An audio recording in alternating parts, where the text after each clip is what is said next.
نحمده ونستعينه ونستغفره ونعوذ بالله من شرور أنفسنا ومن سيئات أعمالنا من يهده الله فلا مضل له ومن يضلل فلا هادي له وأشهد أن لا إله إلا الله وحده لا شريك له وأشهد أن محمدا عبده ورسوله يا أيها الذين آمنوا اتقوا الله حق تقاته ولا تموتن إلا وأنتم مسلمون يا أيها الناس اتقوا ربكم الذي خلقكم من نفس واحدة وخلق منها زوجها وبث منهما رجالا كثيرا ونساء واتقوا الله الذي تساءلون به والأرحام إن الله كان عليكم رقيبا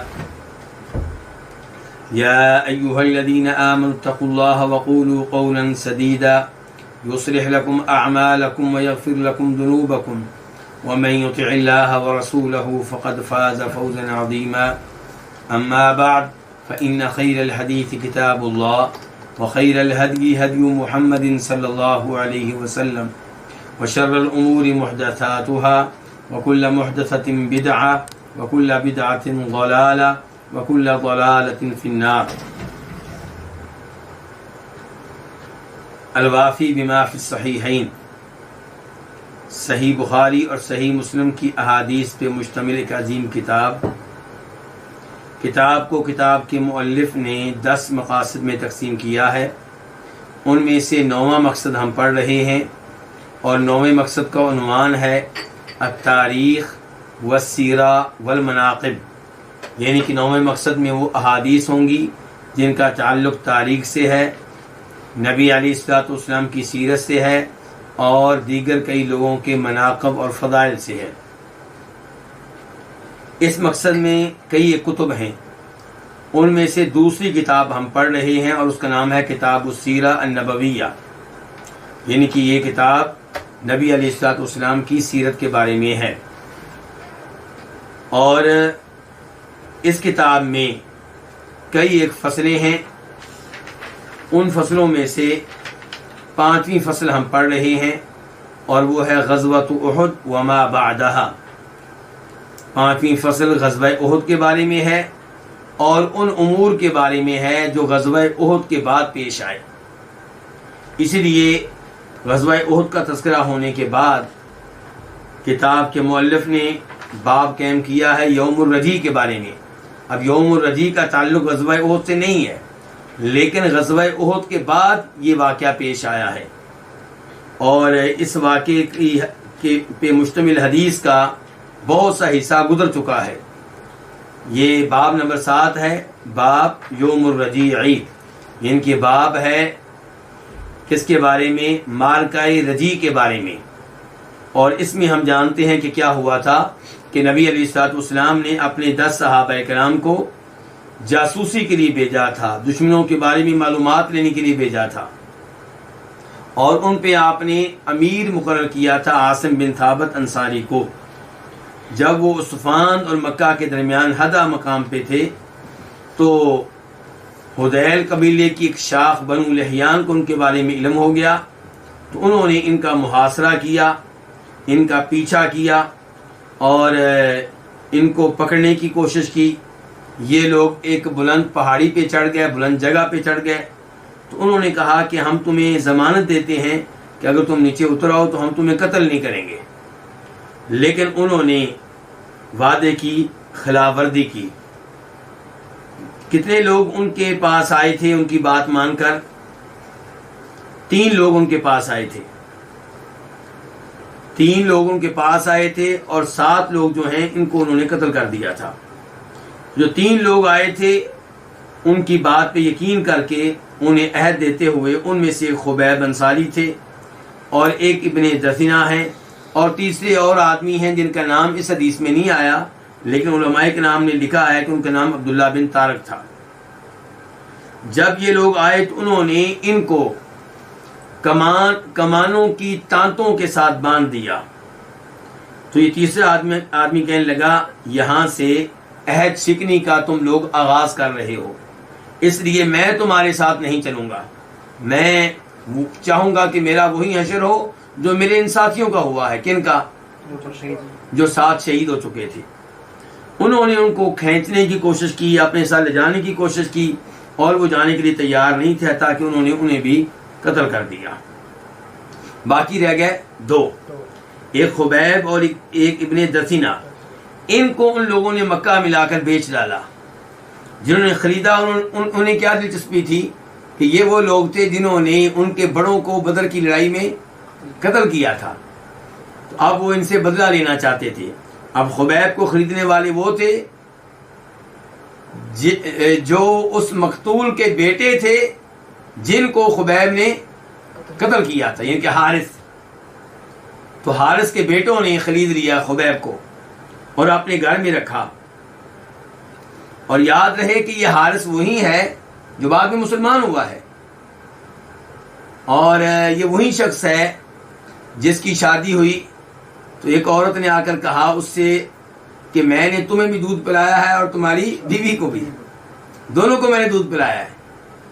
تو اب یہ جب مسلمان بنے تو کتنے اچھے مسلمان بنے کہ مکہ سے مدینہ کا سفر کیا, نبی علیہ الصلوۃ والسلام سے مسئلہ پوچھنے کے لیے کہ اللہ کے رسول اب میں کیا کروں. وہ عورت تو یہ کہہ رہی ہے جبکہ ہمارے پاس کوئی ایسی معلومات نہیں ہے. تو آپ نے ان سے کہا کہ اس عورت کو چھوڑ دو. تو انہوں نے اللہ کے ڈر سے عظیم تقویٰ کا مظاہرہ کرتے ہوئے اپنی بیوی کو چھوڑ دیا. تو یہ ہیں عقبہ بن حارث اور ان کے بھائی جنہوں نے خبیب کو اپنے گھر میں رکھا, اور پھر طے ہو گیا کہ کب خبیب کو قتل کرنا ہے باہر میدان میں. تو خبیب نے ان لوگوں کی بہن سے, جن کے حارث کی بیٹی سے کیا مانگا؟ اسرا. موسیٰ کا معنی کیا ہوتا ہے؟ اسرا. موسیٰ ایک نبی کا بھی نام ہے علیہ الصلوۃ والسلام, اور موسیٰ کا معنی کیا ہوتا ہے؟ اسرا بھی ہوتا ہے. اسرا مانگا تاکہ یہ اپنے بالوں کی صفائی کر سکیں, زیر ناب بال, بغلوں کے بال. اسرا لیا اور اسرا ہاتھ میں پکڑا ہوا ہے کہ وہ عورت جس نے اسرا دیا تھا اس کا بیٹا پہنچ گیا. انہوں نے اس کے بیٹے کو اٹھایا اور اپنی ران پہ بٹھا لیا. وہ عورت بہت پریشان ہوئی کہ یہ تو کہیں میرے بیٹے کو قتل ہی نہ کر دے. لیکن یہ نبی علیہ الصلوۃ والسلام سے تربیت پائے ہوئے لوگ تھے جو بچوں کو, معصوم بچوں کو قتل کرنے والے نہیں تھے. تو انہوں نے اس بچے کو کوئی نقصان نہیں پہنچایا, حالانکہ ان کے پاس بہترین موقع تھا اپنے مطالبات منوانے کا, کہ اس کی گردن پہ اسرا رکھ کے کہتے کہ مجھے چھوڑو تو ٹھیک ہے, ورنہ میں اس بچے کو قتل کر دوں گا. تو جب انہوں نے دیکھا کہ اس بچے کی ماں پریشان ہو گئی ہے تو کہا تم کیا سمجھتی ہو کہ میں اس کو قتل کر دوں گا؟ نہیں, میں یہ کام کبھی نہیں کروں گا. اور یہی عورت بعد میں بتایا کرتی تھی کہ خبیب قیدی تھے ہمارے پاس, لیکن میں نے اپنی آنکھوں سے ایک دن دیکھا کہ وہ انگور کھا رہے ہیں, انگوروں کا خوشہ ان کے پاس موجود ہے, زنجیروں میں جکڑے ہوئے ہیں, اور مکہ میں یہ پھل تھا بھی نہیں. اور وہ کہا کرتی تھی کہ یہ رزق اللہ کی طرف سے تھا جو اللہ ان کی طرف بھیج رہا تھا. اب اس کے بعد اتنی بات ہم پہلے پڑھ چکے تھے, اس کے بعد جو حدیث کا حصہ ہے وہ آج ہم شروع کرتے ہیں. تو یہ کرامت بھی ہوئی کس کی؟ خبیب کی. اور ہمارا الحمدللہ کرامتوں پہ کیا ہے؟ ایمان ہے. لیکن ہم اس معاملے میں غلو کے قائل نہیں ہیں. فلما تو یہ حدیث نمبر کون سی ہے؟ 1664. جس بھائی کو نہیں ملی تو ان کی اطلاع کے لیے نمبر بتا رہا ہوں, 1664, اور باب نمبر 7 ہے. اس حدیث کا کافی سارا حصہ ہم پڑھ چکے ہیں, جو حصہ رہ گیا اسے آج مکمل کریں گے. کہ فلما خرجوا من الحرم, جب یہ لوگ نکلے حرم سے, جن کے خبیب کو لے کر حدود حرم سے نکلے, لیقتلوہ, کیوں نکلے؟ تاکہ خبیب کو قتل کر سکیں, فی الحل, حل میں, یعنی کہ حدود حرم سے باہر. حدود حرم سے باہر کے علاقے کو کیا کہتے ہیں؟ حل. قال لهم خبیب, تو خبیب نے ان سے کہا, ضرونی ارکع رکعتین, مجھے چھوڑو میں 2 رکعتیں ادا کروں, یعنی کہ مجھے وقت دو, مجھے مہلت دو, مجھے اتنی آزادی دو کہ میں 2 رکعتیں ادا کر سکوں. ضروري, مجھے چھوڑو, ارکع رکعتین, میں 2 رکعتیں ادا کروں. فترکوہ, انہوں نے خبیب کو چھوڑ دیا, مہلت دے دی. فرکع رکعتین، چنانچہ انہوں نے 2 رکعتیں ادا کی. ثم قال، پھر کہنے لگے. کون؟ خبیب رضی اللہ تعالی عنہ. خبیب کیا کہہ رہے ہیں کہ لولا ان تظنوا ان ما بی جزع لطولتها، اگر یہ بات نہ ہو کہ تم گمان کرو گے، تم سوچو گے کہ بے شک جو میری کیفیت ہے وہ کیا ہے؟ جزع، وہ گھبراہٹ کا نتیجہ ہے. قتل سے گھبراہٹ کا، قتل کی وجہ سے گھبرایا ہوا ہوں، اس لیے میں نے نماز کو لمبا کیا ہوا ہے. اس قسم کی باتیں تم سوچو گے. اگر یہ بات نہ ہوتی تو میں نماز کو بہت زیادہ طوالت کے ساتھ ادا کرتا، نماز کو بہت لمبا کر دیتا. لولا، اگر یہ بات نہ ہو کہ ان تظنوا، کہ تم گمان کرو گے، انما بی، کہ جو میرے ساتھ ہے، ان کی جو میری کیفیت ہے وہ کیا ہے؟ جزع، وہ گھبراہٹ کا نتیجہ ہے. کس چیز سے گھبراہٹ کا نتیجہ؟ قتل سے. اگر یہ بات نہ ہو تو لطولتها، میں اس نماز کو لمبا کروں. پھر کہنے لگے اللہم احصہم عددا، اے اللہ ان کو تعداد کے لحاظ سے شمار کر لے. اے اللہ ان کو تعداد کے لحاظ سے شمار کر لے. احصی کا معنی شمار کرنا بھی ہوتا ہے، احصی کا معنی احاطہ کرنا بھی ہوتا ہے کہ ان کا احاطہ کر لے، اور اس کا معنی گھیرنا بھی ہوتا ہے. اس کے بعد انہوں نے یہ اشعار پڑھے. وَلَسْتُ أُبَالِي حِينَ أُقْتَلُ مُسْلِمًا عَلَىٰ أَيِّ شِقٍّ كَانَ لِلَّهِ مَصْرَعِي، مجھے پرواہ نہیں ہے، مجھے پرواہ نہیں ہوگی اس وقت جب کہ میں بطور مسلمان قتل کیا جاؤں. کس بات کی پرواہ نہیں ہوگی؟ اس بات کی پرواہ نہیں ہوگی کہ عَلَىٰ أَيِّ شِقٍّ، کس پہلو پہ ہوگا میرا اللہ کی خاطر گرنا. بڑا عظیم شعر ہے. ایک تو اس شعر میں ہمیں اس آیت کا معنی نظر آتا ہے جس میں اللہ تعالیٰ کہتے ہیں یا ایھا الذین آمنوا اتقوا اللہ حق تقاتہ ولا تموتن الا وانتم مسلمون، کہ اے ایمان والو تمہیں جب بھی موت آئے تو اسلام کی حالت میں آئے. تو یہ اہم بات ہے، اسلام کی حالت میں موت آئے، باقی کیا ہوتا ہے اس کی پرواہ نہیں کرنی چاہیے. تو یہ یہاں پہ خبیب بھی یہی کہہ رہے ہیں، خبیب بن عدی کہہ رہے ہیں وَلَسْتُ أُبَالِي، مجھے کوئی پرواہ نہیں ہے، حِينَ أُقْتَلُ مُسْلِمًا، جب کہ مجھے بطور مسلمان قتل کیا جائے، یعنی کہ اسلام سلامت رہے، میرا دین سلامت رہے. پرواہ کس بات کی نہیں ہے؟ اس بات کی کہ عَلَىٰ أَيِّ شِقٍّ، کس پہلو پہ ہوگا، کَانَ لِلَّهِ مَصْرَعِي، میرا گرنا للہ اللہ تعالیٰ کی خاطر. وَذَلِكَ فِي ذَاتِ الْإِلَٰهِ، اور یہ سب کچھ، یہ میرا قتل ہونا اور باقی جو ازمائشیں آئی ہیں یہ سب کچھ کس وجہ سے ہیں؟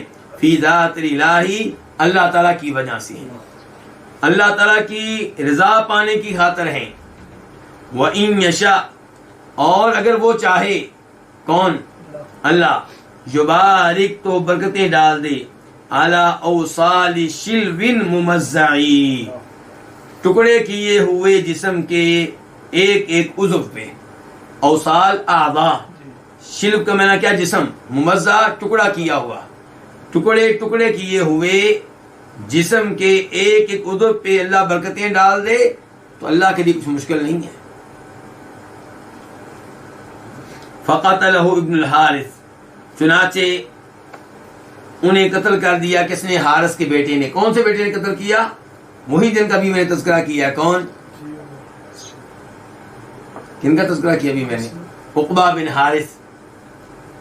فکان خبیب هو سن رکعتین لکل امرئ مسلم قتل صبرا، تو خبیب وہ ہیں کہ جنہوں نے 2 رکعتیں پڑھنے کا طریقہ جاری کیا ہر اس مسلمان مرد کے لیے جسے باندھ کر قتل کیا جائے.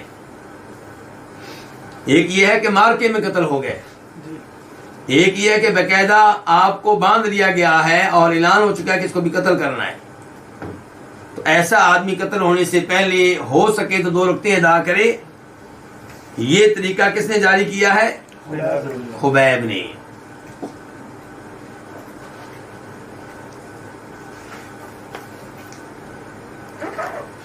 اس کا مطلب یہ ہے کہ کچھ سنتیں ایسی ہیں جو نبی علیہ الصلوۃ والسلام کی نہیں ہیں. ہمارا تو دعویٰ ہے کہ اللہ کے رسول نے دین مکمل کیا ہے. اس کو آپ کیا کہیں گے؟ بدعت قرار دیں گے؟ کیا کہیں گے اس کو آپ؟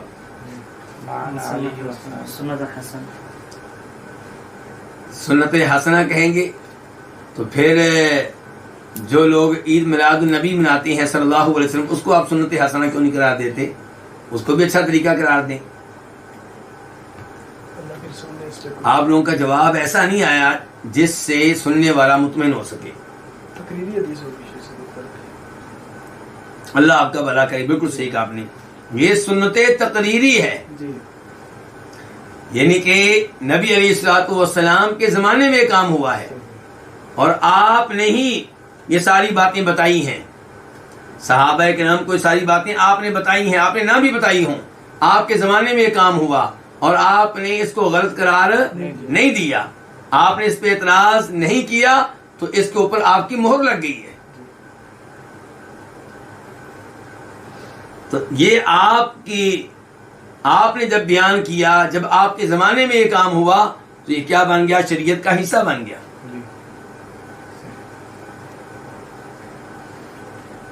اسی لیے تو جابر بن عبداللہ کہتے ہیں ایک حدیث میں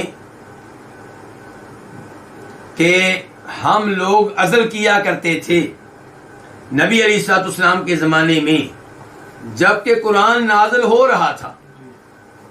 کہنا چاہتے ہیں کہ اگر یہ کام غلط ہوتا تو ہمیں اللہ کے رسول منع کر دیتے. چلیے،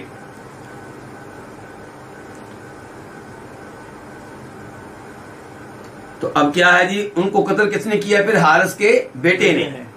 تو خبیب جو ہیں، خبیب ہی نے 2 رکعتیں پڑھنے کا طریقہ جاری کیا ہر مسلمان مرد کے لیے، قتل صبرن، جس کو قتل کیا جائے باندھ کر. فاستجاب اللہ لعاصم بن ثابت یوم اصیبا. اللہ رب العزت نے عاصم بن ثابت کی دعا کو قبول کیا اس دن جس دن وہ شہید ہوئے. جب شہید ہوئے تھے تو انہوں نے ایک دعا کی تھی. کیا دعا کی تھی؟ اللہ آپ کا بھلا کر لے. اللہم اخبر عنا نبیک، اے اللہ ہمارے ساتھ جو کچھ یہاں پہ ہوا ہے، جو ازمائشیں ہم پہ آئی ہیں، یہ ساری باتیں اپنے نبی کو بتا دے. اس سے کیا پتا چلا کہ عاصم بن ثابت کا یہ عقیدہ ہے کہ نبی علیہ الصلوۃ والسلام عالم الغیب. اللہ تعالیٰ یہ بات بتائیں گے تو آپ کو معلوم ہوگی، نہیں بتائیں گے تو آپ کو معلوم نہیں. اور اسی عقیدے پہ عاصم بن ثابت کیا ہوئے ہیں؟ فوت ہوئے ہیں. یہی ہمارا عقیدہ ہے کہ نبی علیہ الصلوۃ والسلام کو بہت سی غیبی باتیں معلوم ہوتی تھیں جب اللہ بتاتے تھے، لیکن اگر کوئی یہ عقیدہ رکھے کہ ہر بات آپ کو بتا دی گئی تھی تو یہ غلط ہے. بلکہ صحیح بات یہ ہے کہ جو باتیں بتائی گئی ہیں وہ محدود ہیں، غیر محدود نہیں ہے. کیا ہے؟ محدود ہیں. اور جو باتیں نہیں بتائی گئیں وہ بے شمار لا تعداد ہیں. یہاں پہ وہ الفاظ یاد کر لیا کریں جو بڑے پیارے ہیں، جو کہے تھے خضر علیہ السلام نے موسیٰ علیہ السلام سے. کب؟ جب چڑیا آئی تھی اور چڑیا نے ان دونوں کے سامنے سمندر میں سے پانی لیا تھا، تو خضر علیہ السلام نے کہا تھا کہ موسیٰ، جو علم اللہ نے مجھے اور آپ کو دیا ہے، اس علم کی اللہ کے سامنے یہی مثال ہے جو اس پانی کی ہے، جو پانی اس پرندے نے لیا ہے، اس پانی کی جو حیثیت سمندر کے پانی کے سامنے ہے. جیسے اس پانی سے سمندر کے پانی میں کوئی کمی واقع نہیں ہوئی، ایسے ہی جو اللہ نے علم مجھے اور آپ کو دیا ہے اس سے اللہ کے علم میں کوئی کمی واقع نہیں ہوئی. اور یہی مقدار ہے اللہ کے علم کے مقابلے میں انبیاء کرام علیہ السلام کے علم کی. تو اللہ تعالیٰ نے عاصم بن ثابت کی دعا قبول کی. یوم اصیبا، اس دن جب وہ شہید ہوئے. فاخبر النبی، تو نبی علیہ السلام نے یہ باتیں بتائیں. کس؟ اخبر النبی اصحابہ خبرہم، تو نبی علیہ السلام نے اپنے صحابہ کرام کو ان کی بات بتائی. وما اصیبوا، اور ان آزمائشوں اور مصیبتوں کے بارے میں بتایا جن میں وہ مبتلا ہوئے۔ اچھا، یہاں سے یہ بھی پتا چلا کہ صحابہ کرام کو تب بات معلوم ہوئی جب اللہ کے رسول نے بتائی۔ صحابہ کرام میں کون ہیں؟ ابو بکر، عمر، عثمان، علی، عشرہ مبشرہ رضی اللہ عنہ، کتنے بڑے بڑے صحابہ کرام۔ تو پتا چلا کہ یہ بھی عالم الغیب نہیں۔ جب اللہ کے رسول نے بتایا تب پتا چلا، نہیں بتایا تو کسی کو پتہ ہی نہیں۔ بلکہ اگر نبی علیہ السلام عالم الغیب ہوتے تو اپنے 10 صحابہ کرام کو خطرے میں نہ ڈالتے، جدھر بھیجا تھا ادھر نہ بھیجتے، یا پہلے سے خبردار کر دیتے کہ تمہارے اوپر حملہ ہوگا، بچ کے رہنا۔ اور نہ ہی وہ اللہ کے ولی جو 10 کے 10 ہیں ان کو یہ پتا تھا پہلے سے کہ ہمارے اوپر حملہ ہونے والا ہے۔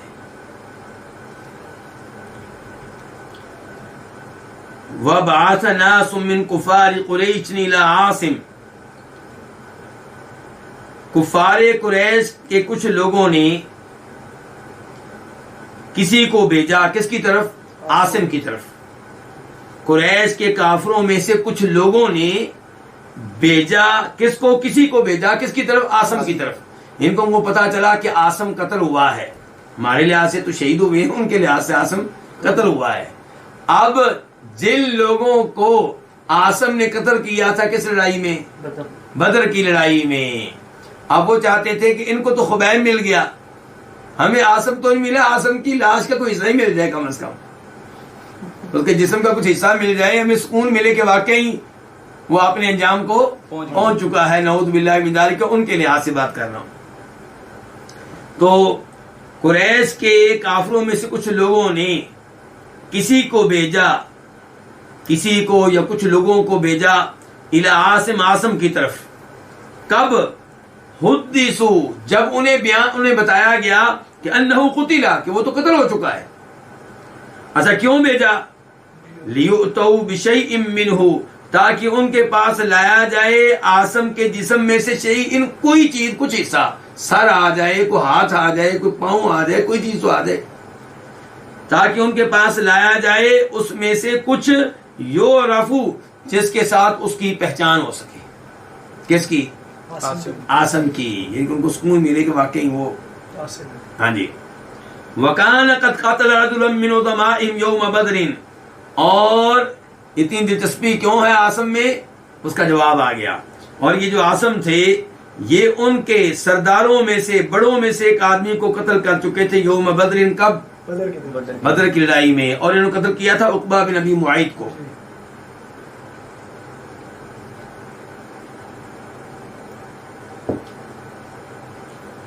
فَبُعِثَ عَلَى عَاصِمٍ مِثْلُ الظُّلَّةِ مِنَ الدَّبْرِ، تو اب کیا ہوا دیکھیں، بھیجا گیا، یعنی کہ اللہ نے بھیجا گیا عاصم پہ، دبر کا معنی آپ کریں گے شہد کی مکھیاں، اور ذلہ کس کو کہتے ہیں؟ بادل کو، سائبان کو۔ تو بھیجا گیا عاصم پہ شہد کی مکھیوں کے جتھے جیسی چیز بھیجی گئی۔ عاصم پہ بھیج دی گئی شہد کی مکھیوں کے جتھے جیسی کوئی چیز بھیج دی گئی، جس کی وجہ فہمت ہو، تو اس چیز نے انہیں بچایا، محفوظ رکھا، کن کو؟ عاصم کو۔ کس سے؟ من رسولہم، ان کے نمائندے سے، جو نمائندہ انہوں نے بھیجا تھا عاصم کے جسم کا کوئی حصہ لانے کے لیے، اس شہد کی مکھیوں نے عاصم کو محفوظ رکھا ان کے نمائندے سے۔ فلم يقدروا على ان يقطعوا من لحمه شيئا، تو وہ ان کے گوشت میں سے کچھ بھی کاٹنے میں کامیاب نہ ہو سکے، اس کی استطاعت نہ رکھ سکے۔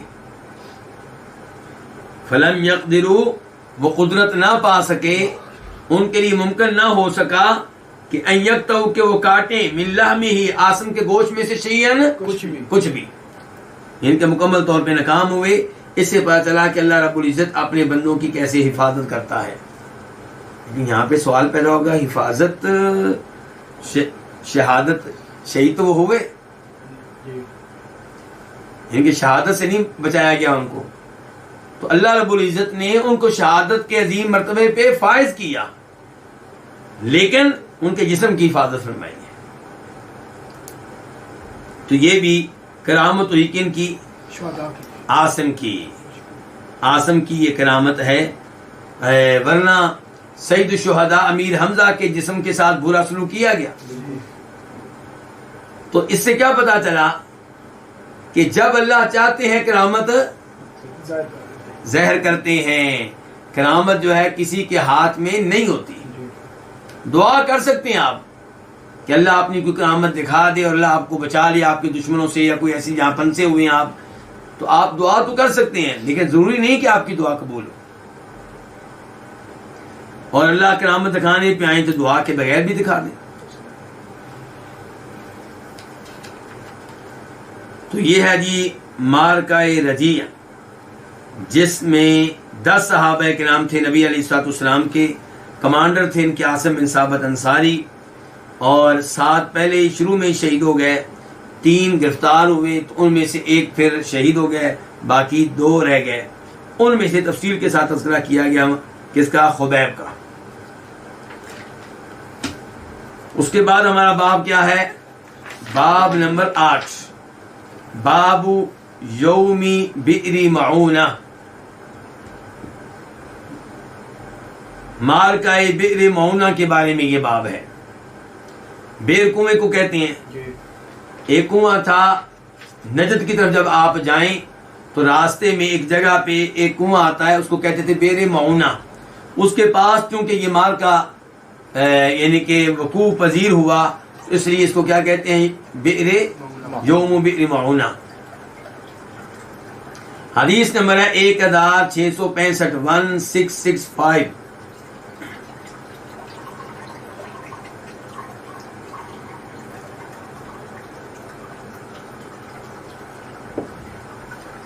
آپ اس حدیث کے بیان کرنے پہ اتفاق ہے کس کس کا؟ امام بخاری کا اور امام مسلم کا.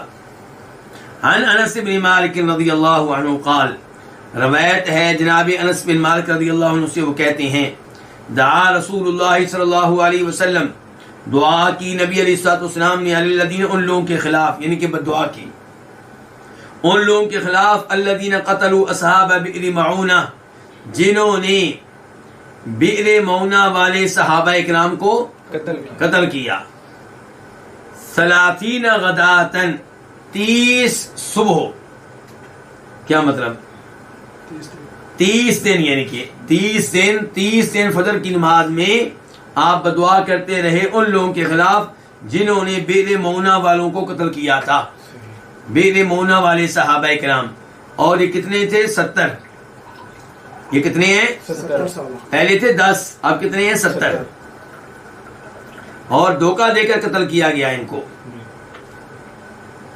علی رعل و ذکوان، پہلے کہا گیا ہے کہ آپ نے بددعا کی ہے ان کے خلاف جنہوں نے بئر معونہ والے صحابہ کرام کو قتل کیا تھا.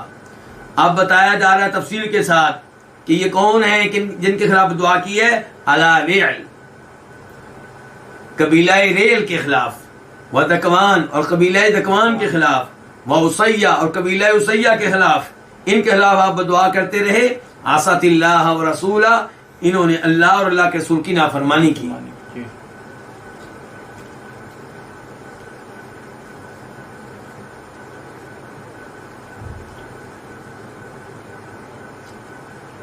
اسی بارے میں اب حدیث ہے، روایت ہے مسلم شریف کی، تفصیل کے ساتھ بئر معونہ کا جس میں کیا ہے؟ تذکرہ ہے.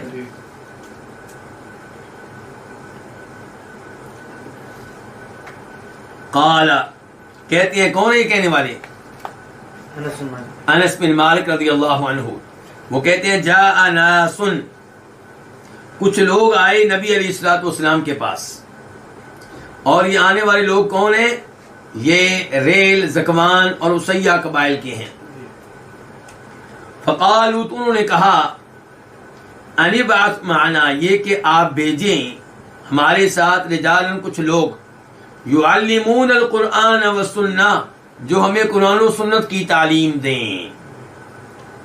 فبعث الیہم 70 رجلا من انصاری، تو آپ نے ان کی طرف 70 انصار کے 70 آدمی بھیجے۔ اس سے کیا پتا چلا؟ اس سے ایک تو یہ پتا چلا کہ علم کون سا لینا ہے؟ قرآن و سنت کا۔ یہ وہ کہتا ہے نام آ گیا ایک جگہ پہ، قرآن و سنت کی تعلیم۔ یعلمون القرآن و سنت، کون سی تعلیم؟ پھر قرآن و سنت کی۔ لیکن کہنے والا کہہ سکتا ہے کہ یہ تو انہوں نے کہا ہے، تو نبی علیہ السلام نے اس کی تصدیق فرمائی ہے۔ آپ نے ان کا یہ مطالبہ مانا اور یہ مطالبہ مان کر 70 صحابہ کرام بھیجے۔ اس سے پتا چلا کہ دین کی تعلیم کے لیے لوگوں کو بھیجنا چاہیے، دین کی تعلیم کے لیے لوگوں کو بھیجنا چاہیے۔ خصوصاً حکومت کو چاہیے کہ وہ مختلف شہروں میں، مختلف علاقوں میں ایسے علماء کو بھیجے جو لوگوں کو قرآن و سنت کی تعلیم دے سکیں۔ تو اس سے یہ بھی پتا چلا کہ لوگوں کو براہ راست قرآن سکھائیں۔ براہ راست کیا سکھائیں؟ نبی علیہ السلام کی احادیث۔ آج کئی لوگ کہتے ہیں جی عام لوگ قرآن و حدیث کیسے سیکھیں گے؟ کہتے ہیں قرآن سیکھنے کے لیے کتنے علوم کی ضرورت ہے؟ 17 کے 14 کہتے ہیں کہ 14 یا 17 علوم کی ضرورت ہے۔ عام آدمی نے تو وہ علم پڑھے ہی نہیں ہوئے، تو وہ کیسے سیکھ سکتا ہے قرآن کو؟ کیسے سیکھ سکتا ہے نبی علیہ الصلوۃ والسلام کی احادیث کو؟ تمہاری گزارش یہ ہے کہ امام ابو حنیفہ رحمہ اللہ گفتگو اردو میں کرتے تھے؟ کیوں جی؟ امام شافعی، امام مالک، امام احمد بن حنبل، اللہ تعالیٰ ان سب پہ اپنی رحمت نازل فرمائے، ان کی گفتگو کیا پنجابی میں ہے یا اردو میں ہے کہ پشتو میں ہے؟ ان کی بھی تو عربی میں ہے۔ اور آپ فقہ کی کتابیں پڑھ کر دیکھ لیں، وہ قرآن و حدیث کے سے کہیں زیادہ مشکل ہے، قرآن و حدیث سے کہیں زیادہ مشکل ہے۔ مثال کے طور پہ یہ کتاب کا میں نام لیتا ہوں، بدایۃ المجتہد ہے، یہ کتاب آپ پڑھیں۔ المبسوط ہے فقہ حنفی کی کتاب امام سرخسی کی، یہ آپ پڑھیں، آپ خود فیصلہ کریں کہ قرآن مشکل ہے یا یہ کتابیں مشکل ہیں۔ اور پھر قرآن کے بارے میں تو اللہ تعالیٰ کہتے ہیں وَلَقَدْ يَسَّرْنَا الْقُرْآنَ لِلذِّكْرِ فَهَلْ مِن مُدَّكِرٍ، ہم نے قرآن کو آسان بنایا کس کے لیے؟ جو نصیحت حاصل کرنے کے لیے۔ تو کیا ہے کوئی نصیحت حاصل کرنے والا؟ ایک بڑے مفتی صاحب جو ٹی وی چینلز کے اوپر فتویٰ دے رہے ہوتے ہیں، وہ اس آیت کی غلط تفسیر کر رہے تھے، لوگوں کو قرآن و حدیث ڈائریکٹ پڑھنے سے روکنے کے لیے۔ کہہ رہے تھے جی آج لوگوں میں رواج پیدا ہو گیا ہے خود قرآن پڑھنے کا، اور اس آیت کو دلیل بناتے ہیں، جبکہ اس آیت سے مراد ہے کہ اللہ نے قرآن کو آسان کر دیا حفظ کے لیے، یعنی کہ سمجھنے سمجھانے کے لیے نہیں۔ جبکہ اللہ کہہ رہے ہیں وَلَقَدْ يَسَّرْنَا الْقُرْآنَ لِلذِّكْرِ، اللہ نے قرآن کو آسان بنایا کس کے لیے؟ نصیحت کے لیے۔ تو کیا ہے کوئی نصیحت حاصل کرنے والا؟ اللہ تعالیٰ کہتے ہیں ہَذَا بَيَانٌ لِلنَّاسِ، یہ کتاب واضح ہے لوگوں کے لیے، یہ نہیں کہا علماء کے لیے، کیا کہا ہے؟ لوگوں کے لیے۔ تو اس لیے ہاں اس میں کوئی شک و شبہ نہیں ہے، جو آدمی جس قدر معاون علوم میں ماہر ہوگا اسی قدر زیادہ قرآن سے مسائل کو اخذ کر سکے گا۔ لیکن قرآن کا جو سادہ مفہوم تو ہر آدمی سمجھ سکتا ہے۔ مثال کے طور پہ وقیم الصلاۃ، نماز قائم کرو، اتنی بات تو ہر ایک کو معلوم ہو جائے گی کہ اللہ نے کہا نماز قائم کرو۔ اب اس کے لیے 17 علوم کی ضرورت نہیں ہے۔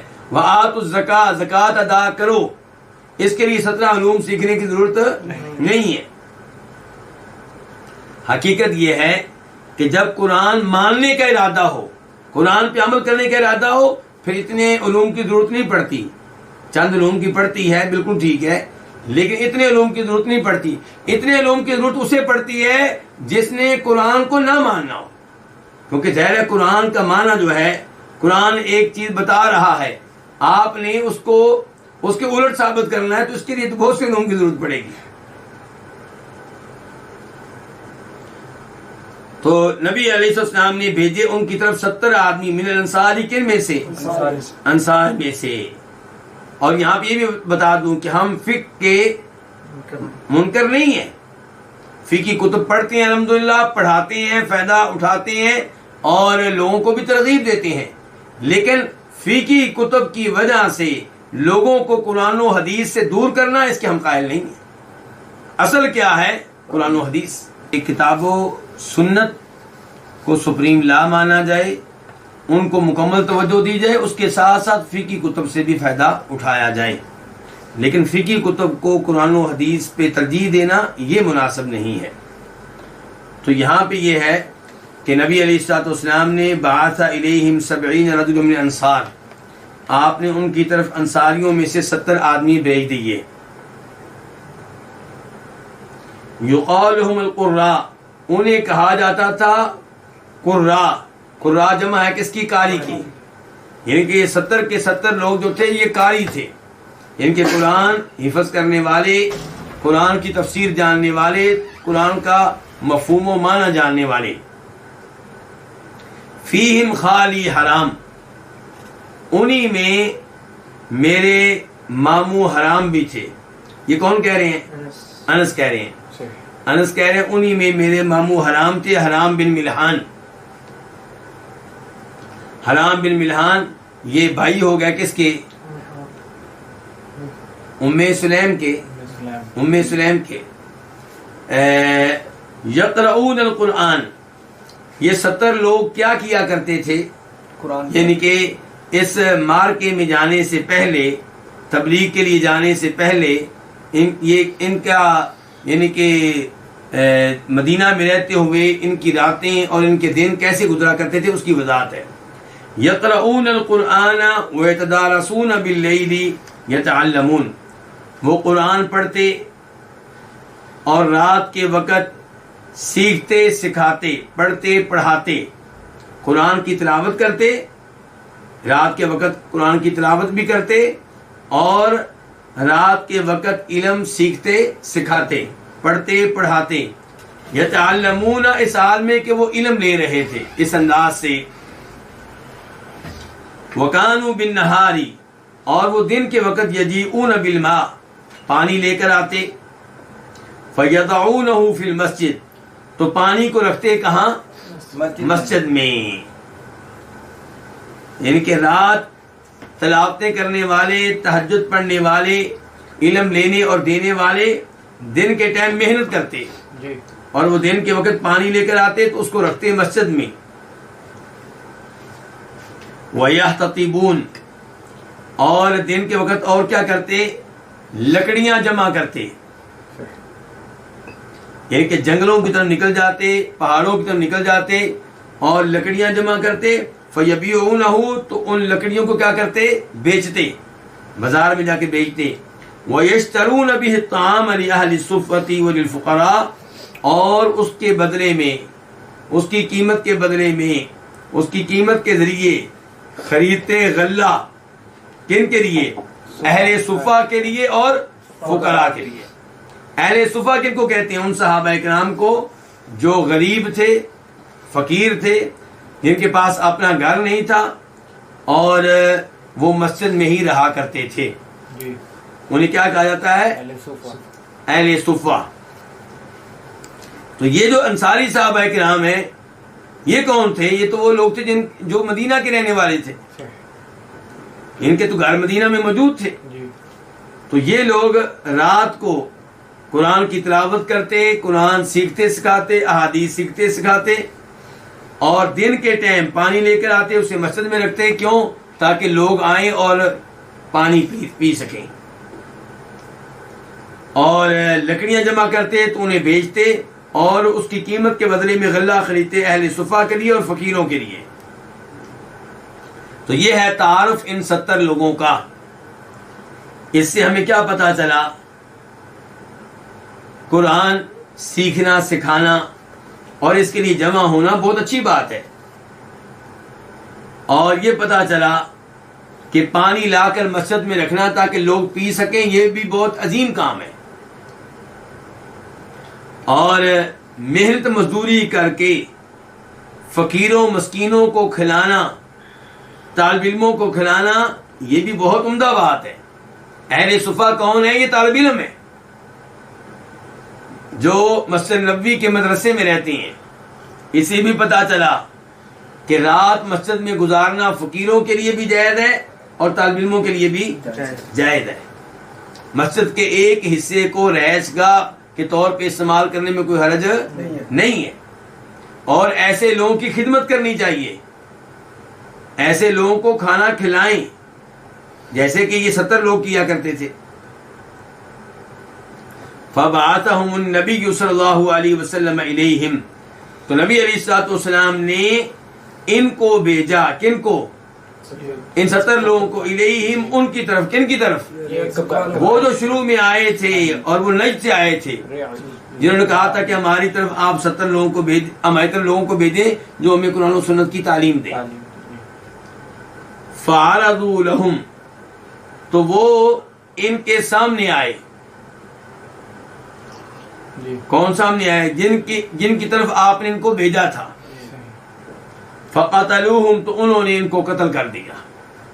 اگر نبی علیہ الصلوۃ والسلام عالم الغیب ہوتے، آپ کو معلوم ہوتا کہ میرے ان 70 صحابہ کرام کو یہ ظالم دھوکہ دے کر شہید کر دیں گے، تو کیا آپ بھیجتے؟ بالکل نہیں، بالکل نہیں، آپ تو روک دیتے۔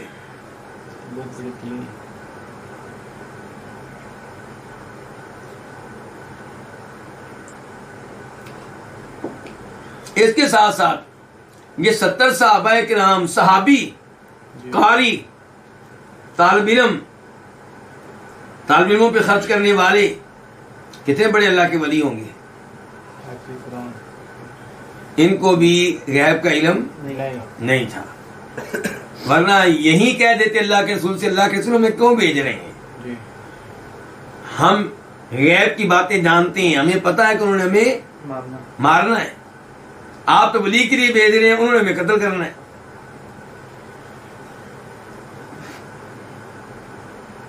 اسی لیے وضاحت کے طور پہ کئی دفعہ میں لوگوں کو بتایا کرتا ہوں کہ جب یہ عقیدہ رکھ لیا جائے کہ انبیاء کرام علیہم الصلوۃ والسلام عالم الغیب تھے، تو یہ عقیدہ رکھنے والے سمجھتے ہیں کہ شاید ہم نبیوں کی شان بڑھا رہے ہیں۔ نہیں، ان کے اس عقیدے کی وجہ سے نعوذ باللہ مسائل کھڑے ہوتے ہیں۔ دیکھیں قربانی کا واقعہ کتنا بڑا واقعہ ہے کہ نبی ابراہیم علیہ السلام نے بیٹے کی گردن پہ چھری چلا دی، بہت بڑی قربانی ہے کہ نہیں؟ اور اگر آپ کا عقیدہ یہ ہو کہ نبی ابراہیم علیہ السلام عالم الغیب تھے، بیٹا اسماعیل بھی عالم الغیب تھا، باپ بھی جانتے تھے کہ چھری نہیں چلے گی، بیٹا بھی جانتا تھا گردن پہ چھری نہیں چلے گی، تو بتائیے یہ کوئی کارنامہ بنتا ہے؟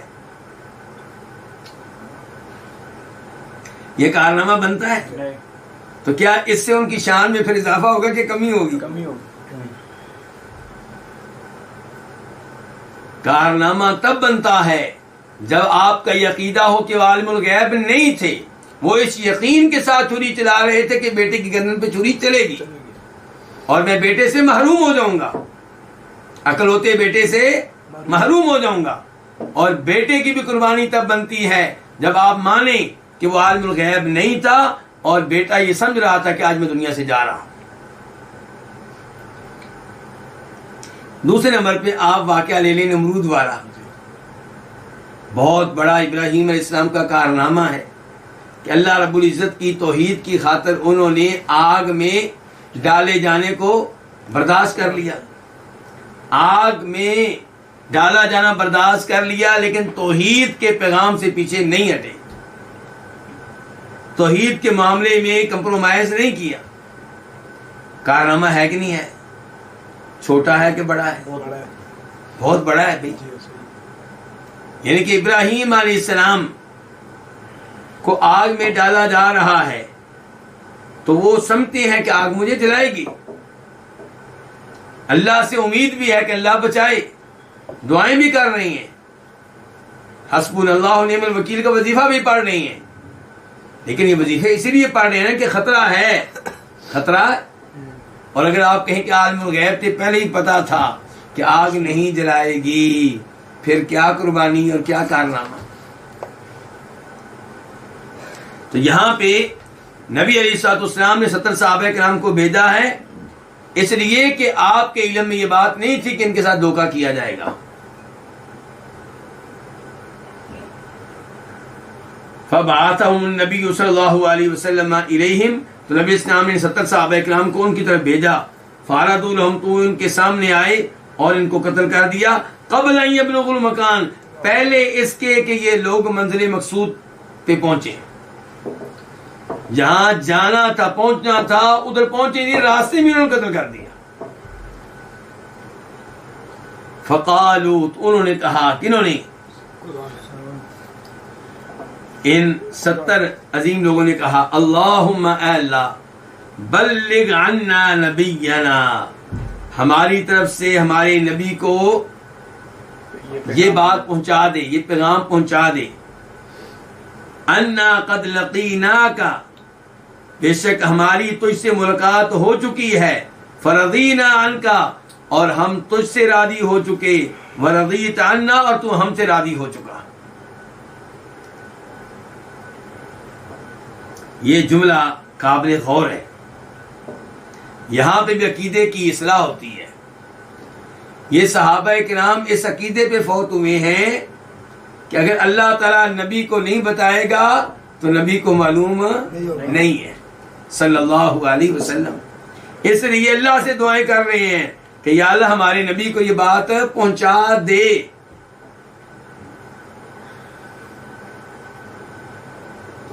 اور اس کے بعد کیا پہنچا دے کہ انا قد لقیناک، کہ ہماری تو اس سے ملاقات ہو چکی۔ تو بندوں کی اور اللہ کی ملاقات، اس کے اوپر ایمان رکھنا چاہیے۔ اللہ رب العزت نے اس کا تذکرہ قرآن میں بھی کیا ہے، الذین یظنون انہم ملاقو ربہم وانہم الیہ راجعون، کہ اللہ کے جو نیک بندے ہیں، خشوع و خضوع رکھنے والے ہیں، اللہ سے ڈرنے والے ہیں، انہیں یقین ہے کہ وہ اپنے رب سے ملاقات کریں گے۔ تو بندے کی رب سے ملاقات یہ حتمی بات ہے، لیکن افسوس یہ ہے کہ لوگ اس کی کیا کرتے ہیں؟ تعویل کرتے ہیں، وہ کہتے ہیں اللہ سے ملاقات ممکن نہیں ہے۔ تو اس سے کیا مراد ہے جی؟ اس سے مراد یہ کہ اللہ کی نعمتیں ہم نے پا لی ہیں۔ اے اللہ ہمارے نبی کو بتا دے، انا قد لقیناک، ہم تو اس سے مل چکے، یعنی کہ تیری نعمتوں سے مل چکے، تیری نعمتیں ہمارے نصیب میں آ گئی ہیں۔ فرضینا عنک، ہم تو اس سے راضی ہو چکے، تو ہم پہ راضی ہو چکا۔ اللہ کا راضی ہونا یہ اللہ کی صفات میں سے ایک صفت ہے، رضا، لقاء، رضا، یہ سب چیزیں قرآن و حدیث سے ثابت ہیں۔ بار بار اللہ کے راضی ہونے کا تذکرہ آتا ہے، تو اللہ کئی لوگوں پہ راضی ہوتا ہے، کئی لوگوں پہ اللہ ناراض ہوتا ہے۔ لیکن افسوس یہ ہے کہ کئی لوگ اس صفت کی بھی تعویل کرتے ہیں، وہ کہتے ہیں کہ اللہ راضی ہوا، مراد یہ ہے کہ اللہ نے نعمتیں دے دی، اللہ نے عزت دے دی، اللہ نے عزت دینے کا، نعمتیں دینے کا کیا کر لیا؟ ارادہ کر لیا۔ قال، انس کہتے ہیں رضی اللہ تعالی عنہ، وَأَتَى رَجُلٌ حَرَامًا، اور ایک آدمی حرام کے پاس ہے۔ حرام کون ہے؟ انس کے ماموں۔ آج ماموں کا کارنامہ بتا رہے ہیں، چند دن پہلے انہوں نے کارنامہ بتایا تھا کس کا؟ اپنے چچا کا۔ کتنا عظیم خاندان ہے جناب انس بن مالک کا۔ تو کہتے ہیں کہ ایک آدمی حرام کے پاس آیا، خال انس، ایک راوی وضاحت کرتے ہیں کہ یہ حرام جو ہے یہ انس کے کیا ہے؟ ماموں ہیں۔ تو وہ آدمی حرام کے پاس آیا، من خلفہ، ان کے پیچھے سے، فطعنہ برمح، تو انہیں مارا نیزہ، حتی انفذہ، یہاں تک کہ نیزے کو آر پار کر دیا، پیچھے سے مارا، آگے سے نیزے کو نکال دیا۔ فقال حرام، تو حرام نے کہا، فزت ورب الکعبہ، کعبہ کے رب کی قسم میں کامیاب ہو گیا، کعبہ کے رب کی قسم میں کامیاب ہو گیا۔ آج لوگ کامیابی کس میں سمجھتے ہیں؟ کہ دنیا مل جائے، لیکن وہ کس کو کامیابی قرار دے رہے ہیں کہ میں دنیا سے میں گیا اور شہادت میں نے پا لی، میں نے اپنی منزل پا لی، میں کامیاب ہو گیا اپنے ہدف میں۔ اور قسم کس کی اٹھائی ہے؟ کعبہ کی، رب کعبہ کی۔ تو آپ صحابہ کرام کی قسموں پہ غور کریں گے اور نبی علیہ السلام کی قسموں پہ غور کریں گے تو آپ کو پتا چلے گا ہمیشہ کس کی قسم اٹھاتے ہیں؟ اللہ رب العزت کی۔ کعبہ کا تذکرہ کریں گے تو کعبہ کی قسم نہیں اٹھائیں گے، رب کعبہ کی۔ نبی علیہ السلام کا تذکرہ کریں گے تو کہیں گے اس ذات کی قسم جس نے آپ کو حق دے کر بھیجا ہے، یہ نہیں کہیں گے آپ کی قسم۔ مخاطب کریں گے اللہ کے رسول کو، اور قسم کس کی اٹھائیں گے؟ اللہ کے رسول کے رب کی۔ اور خود اللہ کے رسول بھی کیا کہیں گے؟ اس ذات کی قسم جس کے ہاتھ میں میری جان ہے، یعنی کہ اپنی جان کا نام بھی لیا لیکن یہ نہیں کہا کہ میری جان کی قسم، کہتے ہیں اس ذات کی قسم جس کے ہاتھ میں میری جان ہے۔ یہی مسئلہ میں نے چند دن پہلے بھی بیان کیا تھا، تو ہماری یہ دانش بھائی جو ہیں یہ کہتے جی وہ مسلم شریف میں تو ایک حدیث آتی ہے، کون سی؟ جس میں فرماتے ہیں نبی علیہ الصلوۃ والسلام افلح و ابیہ ان صدقہ، کہ یہ آدمی جس نے مجھ سے مسئلے پوچھے ہیں کہ اسلام کس کو کہتے ہیں، اور میں نے بتایا ہے کہ اسلام نام ہے 5 نمازوں کا وغیرہ وغیرہ، اور یہ کہہ رہا ہے کہ میں انہی باتوں پہ عمل کروں گا، نہ کمی کروں گا نہ اضافہ کروں گا۔ اللہ کے رسول نے فرمایا تھا کہ یہ کامیاب ہو گیا، فلاح پا گیا، اس کے باپ کی قسم اگر اس نے سچ کہا ہے تو یہ کامیاب ہو جائے گا۔ اگر اس نے عمل کر کے دکھایا اپنے اس عزم پہ اور میری ان باتوں پہ تو یہ پھر فلاح پا لے گا، کامیاب ہو جائے گا۔ تو یہاں پہ کیا کہا اللہ کے رسول نے؟ یہ فلاح پا گیا اس کے باپ کی قسم، اس کے باپ کی قسم۔ یہاں پہ اب کیا کیا جائے؟ یہ مسلم شریف کی حدیث ہے، ایسی نہیں ہے کہ جس کو آپ ضعیف قرار دے لیں گے۔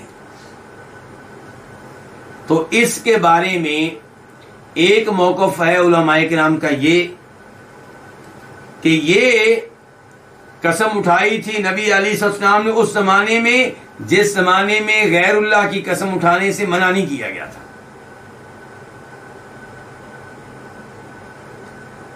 کیونکہ غیر اللہ کی قسم اٹھانے سے بعد میں منع کیا گیا ہے۔ تو یہ غیر اللہ کی قسم اٹھانے کی ممانعت سے پہلے کا واقعہ ہے۔ یہی موقف اختیار کیا حافظ ابن حجر رحمہ اللہ نے، بعد میں آنے والے کئی ایک علماء کرام نے، ان میں سے سعودی عرب کے مفتی اعظم شیخ ابن باز بھی ہیں۔ دوسرا موقف یہ ہے کہ آپ اس حدیث کی سند کو چیک کریں۔ جب آپ اس کی سند کو چیک کریں گے تو آپ دیکھیں گے کہ اس حدیث کو ابو سہیل امام مالک کے چچا ہیں، ابو سہیل سے روایت کیا جا رہا ہے، اور ان سے روایت کرنے والے اسماعیل بن جعفر بھی ہیں اور خود امام مالک بھی ہیں۔ جب امام مالک اس حدیث کو روایت کرتے ہیں تو اس میں یہ قسم موجود نہیں ہے، اس میں کیا لفظ آتا ہے؟ افلح ان صدق، اگر اس آدمی نے سچ کہا ہے تو یہ کامیاب ہوگا۔ اور جب روایت کرتے ہیں اسماعیل بن جعفر تو پھر اس میں آیا افلح و ابیہ، اور مسند احمد میں بھی قسم کے بغیر آیا ہے۔ امام ابن عبد البر ان کا موقف یہ ہے کہ یہ جو باپ کی قسم کے الفاظ ہیں یہ منکر ہیں اور محفوظ نہیں ہیں، یعنی کہ کسی راوی کا کیا ہے؟ وہم ہے، اور یہ ان صحیح حدیث کے خلاف ہیں جن میں غیر اللہ کی قسم اٹھانے سے منع کیا گیا ہے۔ جی ہاں، یہ دوسرا موقف ہے ابن عبد البر، امام ابن عبد البر۔ تو بہرحال روایت چونکہ مسلم شریف کی ہے اس کا احترام ملوز خاطر رہنا چاہیے، مسلم شریف کا اپنا ایک مقام و مرتبہ ہے۔ لیکن امام مسلم کی اس حدیث کو اگر آپ چیک کریں گے، مجھے ادھر پکڑائیں ذرا، یہ مسلم شریف کی پہلی جلد، ادھر پکڑائیں،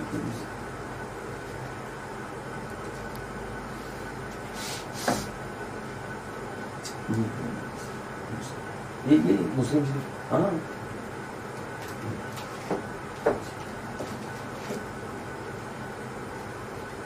یہ ہے مسلم شریف. یہاں پہ ذرا اس کو ہم دیکھتے ہیں. یہ مسلم شریف کی ابتدائی احادیث میں سے ہے، آپ بھی دیکھنا چاہیں تو دیکھ سکتے ہیں.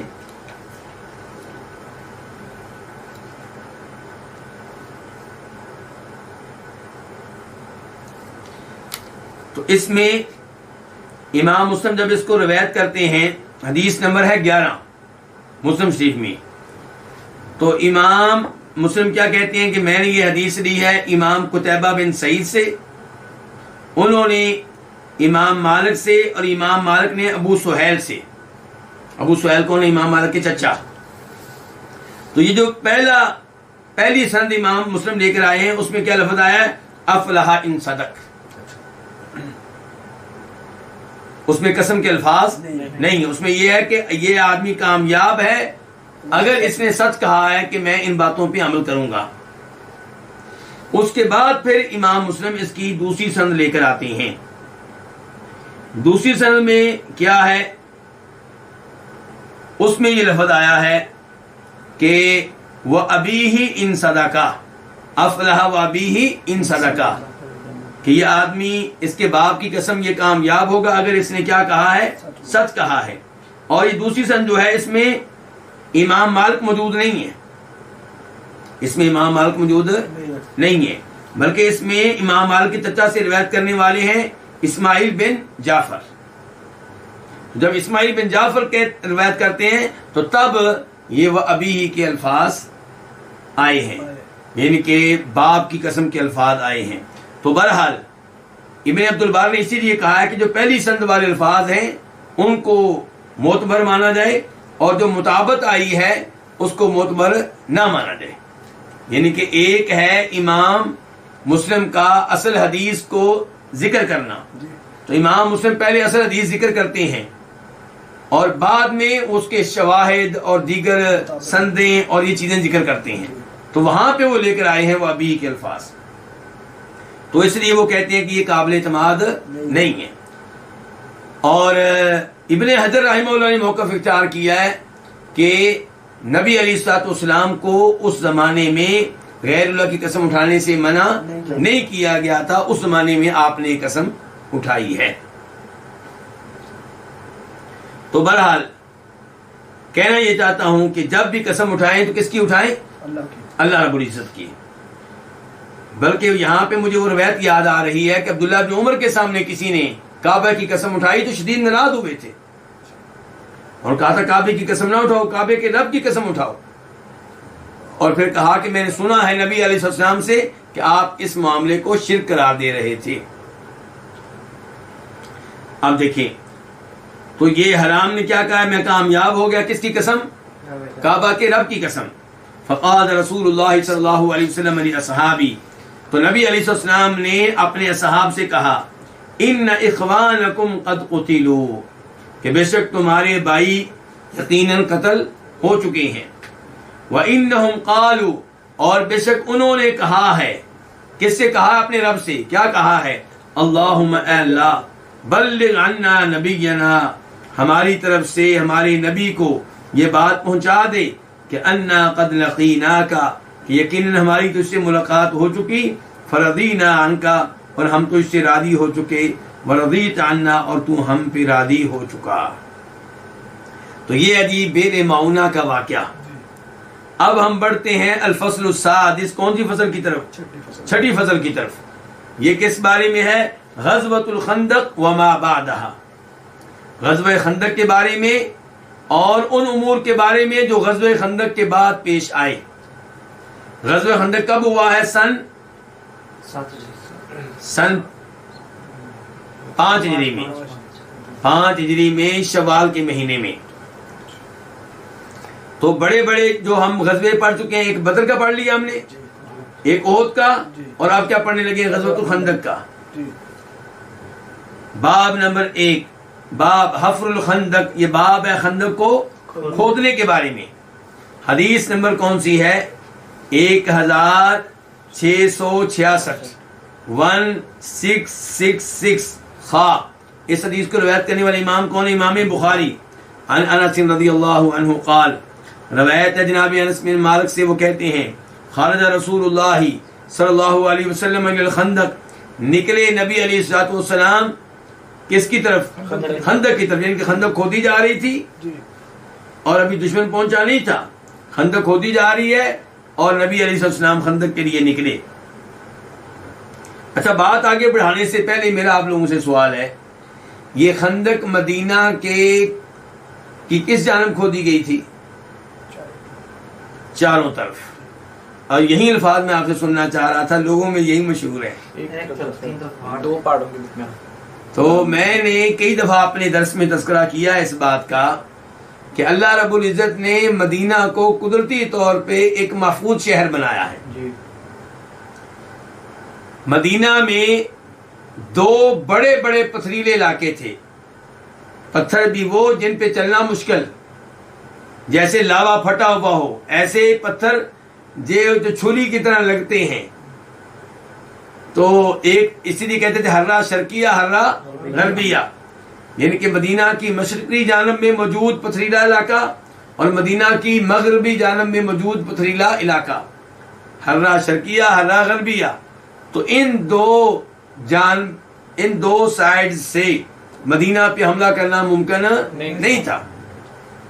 باقی رہ گئی وہ جانب جدھر مکہ ہے، قبلے والی جانب. ادھر بھی ایک ہررا تھا، اگرچہ وہ اتنا لمبا چوڑا نہیں تھا، لیکن ادھر بھی ہررا موجود تھا. سائیڈ بچتی ہے تو احد پہاڑ والی جو جانب ہے یہ بچتی ہے. اس کو شمال والی، جی ہاں شمال والی جانب جو ہے احد پہاڑ والی جانب یہ بچتی. ادھر بھی احد پہاڑ ہے، لیکن احد پہاڑ کے ساتھ ساتھ پھر بھی ایسا علاقہ موجود ہے جہاں سے مدینہ پہ حملہ کیا جا سکتا ہے. اسی لیے آپ کبھی اس بات پہ غور کیا کریں کہ مکہ والوں نے مدینہ والوں سے جو لڑائیاں لڑی ہیں وہ کس سائڈ پہ آ کے لڑی ہیں؟ مدینہ کی بیک سائڈ پہ آ کے. حالانکہ بھئی وہ مکہ سے آ رہے ہیں تو مدینہ کا وہ علاقہ جو مکہ کی جانب ہے ادھر آ کے حملہ کر دیں. لیکن وہ دیکھیں، یہ میری کتاب دیکھیں آپ، یہ آپ دیکھ لیں مثال کے طور پہ یہ کتاب ہے، یہ دیکھیں، یہ ہے مثال کے طور پہ مدینہ. تو وہ ادھر سے آتے ہیں تو یہاں سے حملہ نہیں کرتے اور ادھر سے بھی نہیں کرتے، ادھر سے بھی نہیں کرتے، ادھر سے آ کے حملہ کرتے ہیں. احد کی لڑائی بھی ادھر ہوئی ہے اور خندق بھی تقریباً ادھر کھودی گئی ہے.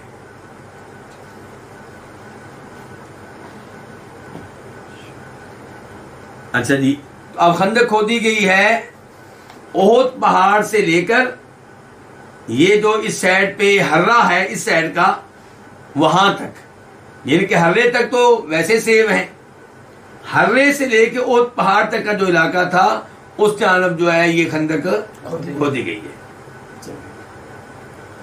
تو نبی علیہ السلام نکلے ہیں خندق کی طرف. فَإِذَا الْمُهَاجِرُونَ وَالْأَنصَارُ، تو اچانک مہاجر انصار یحفرون، وہ خندق کھود رہے، فی غدات باردہ، ٹھنڈی صبح میں، سردی ہے، صبح کا وقت ہے اور وہ اللہ کے عظیم بندے اس عظیم مشن میں لگے ہوئے ہیں. فلم یکن لہم عبید یعملون ذلک لہم، ان کے پاس غلام نہیں تھے جو ان کے لیے یہ کام کر دیں. کون سا کام؟ خندق کھودنے کا. فلما رآ، جب آپ نے دیکھا، ما بہم من النصب والجوع، جب آپ نے اس تھکاوٹ اور بھوک کو دیکھا جو ان پہ تھی، آپ نے ان پہ تھکاوٹ دیکھی، ان پہ بھوک دیکھی، یعنی کہ تھکاوٹ اور بھوک کے آثار دیکھے. قال، آپ نے کہا، اللہم اللہ، ان العیش عیش الآخرہ، اصل زندگی کون سی ہے؟ آخرت کی زندگی ہے. عیش یعنی کہ وہ زندگی جو باقی رہے گی، جسے زوال نہیں ہے، جس کی کوئی انتہا نہیں ہے. یہ زندگی کون سی زندگی ہے؟ آخرت کی زندگی. فاغفر للانصار بالمہاجرہ تو اے اللہ تو انصاریوں کو اور مہاجروں کو بخش دے. یعنی کہ آپ نے جب دیکھا بیچارے تھکے ہوئے ہیں اور یہ کام صبح صبح کر رہے ہیں، سردی میں کر رہے ہیں، تھکاوٹ میں کر رہے ہیں، بھوک میں کر رہے ہیں، تو آپ نے یہ دعائیں ان کو دی ہیں تاکہ ان کا حوصلہ بڑھے. فقالوا، تو انہوں نے کہا، کنہوں نے؟ صحابہ کرام نے، مہاجرین و انصار نے، مجیبین لہ، آپ کو جواب دیتے ہوئے، یعنی کہ آپ نے یہ الفاظ کہے تھے اللہم ان العیش عیش الآخرہ فاغفر للانصار والمہاجرہ. انہوں نے اس کے جواب میں کیا کہا؟ نحن الذین بایعوا محمدا علی الجہاد ما بقینا ابدا. ہم وہ لوگ ہیں جو محمد کی بیعت کر چکے صلی اللہ علیہ وسلم. کس بات پہ بیعت کر چکے؟ جہاد کرنے پہ. کب تک جہاد کریں گے؟ ما بقینا ابدا، جب تک ہم زندہ ہیں، باقی ہیں، تب تک ہم یہ کام کرتے ہی رہیں گے. اس کے بعد حدیث نمبر 1667 قاف. اس حدیث کے بیان کرنے پہ اتفاق ہے کس کس کا؟ امام بخاری کا اور امام مسلم کا. عن البراء بن عازب، روایت ہے کس سے؟ براء بن عازب سے رضی اللہ عنہ. قال، وہ کہتے ہیں کان النبی صلی اللہ علیہ وسلم ينقل التراب یوم الخندق. نبی علیہ الصلوۃ والسلام خندق والے دن مٹی منتقل کر رہے تھے. کیا مطلب خندق والے دن؟ اس سے مراد یہ نہیں کہ جیسے لڑائی ہوئی، مراد یہ خندق کی تیاریوں کے ایام میں، اس موسم میں. یوم سے مراد ہے اس سیزن میں، اس موسم میں، ان اوقات میں. تو آپ مٹی منتقل کر رہے تھے خندق کے دن. حتی اغمر بطنا، یہاں تک کہ مٹی نے آپ کے پیٹ کو چھپا دیا تھا. او اغبر بطنہ، یا آپ کا پیٹ غبار آلود ہو چکا تھا. راوی کو شک ہے کہ کون سا لفظ بولا تھا، کس نے؟ براء بن عازب نے. براء بن عازب نے یا تو کہا تھا کہ مٹی نے ان کے پیٹ کو چھپا رکھا تھا، یا ان کا پیٹ غبار آلود ہو چکا تھا. یقول، آپ کہہ رہے تھے. یہاں پہ یہ بھی دیکھیں آپ کی عاجزی. خود مٹی اٹھانے میں صحابہ کرام کے ساتھ شریک ہیں، اور اس سے بھی پتا چلا کہ امیر، کمانڈر کس انداز سے اپنی فوج سے، اپنے ساتھیوں سے کام لے سکتا ہے. یقول، آپ کہہ رہے تھے واللہ لولا اللہ ما اهتدینا ولا تصدقنا ولا صلینا. اللہ کی قسم، اگر اللہ نہ ہو تو نہ ہم ہدایت پائیں، اور نہ ہم صدقہ خیرات کر سکیں، اور نہ ہم نماز پڑھ سکیں. یعنی کہ اللہ نہ ہو مراد یہ کہ اللہ کی مہربانی نہ ہو، اللہ کا فضل نہ ہو، اللہ کا کرم نہ ہو، تو ہم کہاں ہدایت پانے والے تھے؟ ہم کہاں صدقہ خیرات کرنے والے تھے؟ ہم کہاں نمازیں پڑھنے والے تھے؟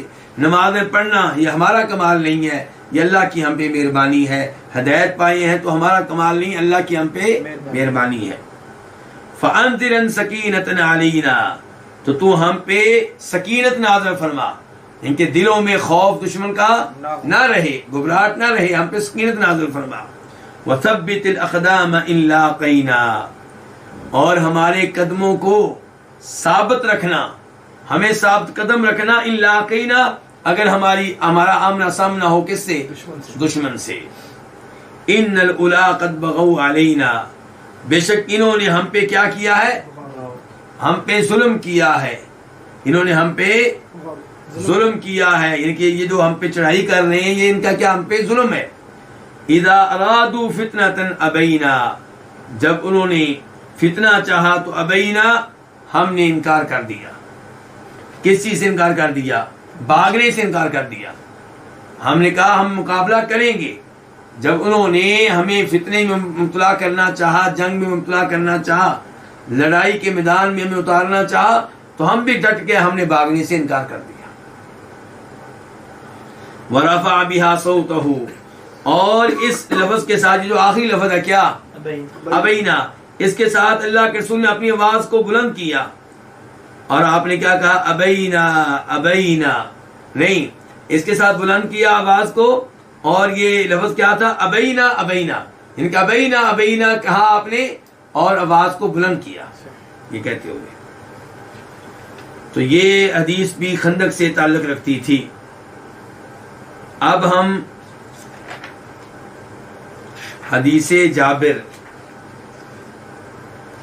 کیا ہم ختم کر سکیں گے؟ وقت چونکہ کم ہے اور پھر یہ حدیث تقسیم ہو جاتی ہے، اس لیے آج یہیں پہ درس کا اختتام کرتے ہیں اور انشاءاللہ اس حدیث کو آئندہ درس میں مکمل کریں گے۔